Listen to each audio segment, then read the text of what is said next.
4 दोस्त थे। उनमें एक ब्राह्मण, एक खाती, एक दर्जी और एक सुनार था। एक दिन चारों सलाह मशवरा कर धन कमाने के लिए परदेश चल पड़े। चलते चलते जब शाम हो गई तो वो सब एक जगह ठहर गए। उन्होंने रात को वहीं रुकने का फैसला किया। तय हुआ कि इलाका सुनसान होने के कारण रात के 4 पहरों में बारी बारी सब पहरा देंगे। सबसे पहले पहरा देने का नंबर आया खाती के लड़के का। तीनों सो गए और वो पहरा देने के लिए बैठ गया। बैठे बैठे उसे पास में पड़ा एक बड़ा सा लकड़ी का टुकड़ा दिखाई दिया। सोचा क्यों ना कुछ कारस्तानी की जाए, नींद भी दूर हो जाएगी। उसने अपने औजार निकाले और उस बड़े से लकड़ी के टुकड़े को संवारने लगा। रात का पहला पहर खत्म होते होते उसने उस लकड़ी के टुकड़े को तराश कर एक सुंदर स्त्री का पुतला बना खड़ा कर दिया और दर्जी के लड़के को उठाकर खुद सो गया। जब दर्जी का लड़का बैठकर पहरेदारी करने लगा तभी उसे प्रतीत हुआ कि सामने कोई खड़ा हुआ है। पास जाकर देखा तो एक काठ का पुतला है। पुतले को देख मन ही मन खुद से कहा, क्या खूब कारीगरी की है खाती के लड़के ने, पर मैं भी किसी से कम नहीं। उसने भी अपने सामान से वस्त्र और सुई धागा निकाला और लग गया। रात का दूसरा पहर खत्म होते होते उसने एक सुंदर सी वेशभूषा बनाकर उस स्त्री के पुतले को वो पोशाक और चूड़ियां पहना दी। अब पहरेदारी की बारी थी सुनार के लड़के की, तो वो उसे जगाकर सो गया। नींद तोड़ने के लिए सुनार ने ठंडे पानी से मुंह धोया और बैठकर पहरेदारी करने लग गया। तभी उसकी नजर सामने खड़ी स्त्री पर गई तो वो भौंचक्का रह गया। सोचा इतनी रात जंगल में स्त्री कहाँ से आई। उसने उसे आवाज दी पर कोई उत्तर नहीं मिला। जिज्ञासावश उठकर पास गया तो देखा वो कोई स्त्री नहीं बल्कि एक पुतला है। सुनार को समझते देर न लगी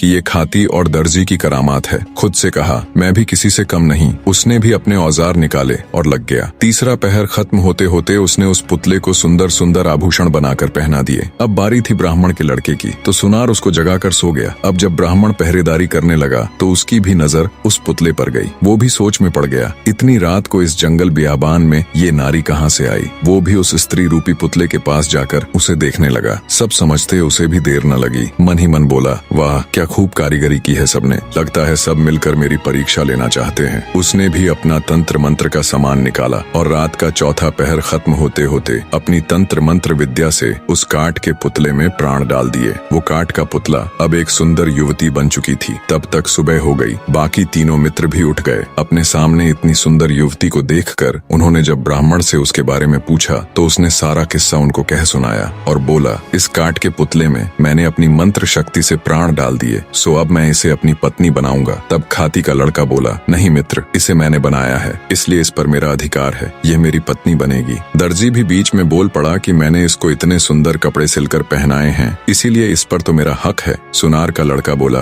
कि ऐसा कैसे हो सकता है, मैंने इसे सुंदर सुंदर आभूषण बनाकर पहनाए हैं, इसलिए ये मेरी ही पत्नी बनेगी। कहानी के अंतिम भाग से पहले ये प्रश्न मैं आप सबके लिए भी छोड़े जा रहा हूँ।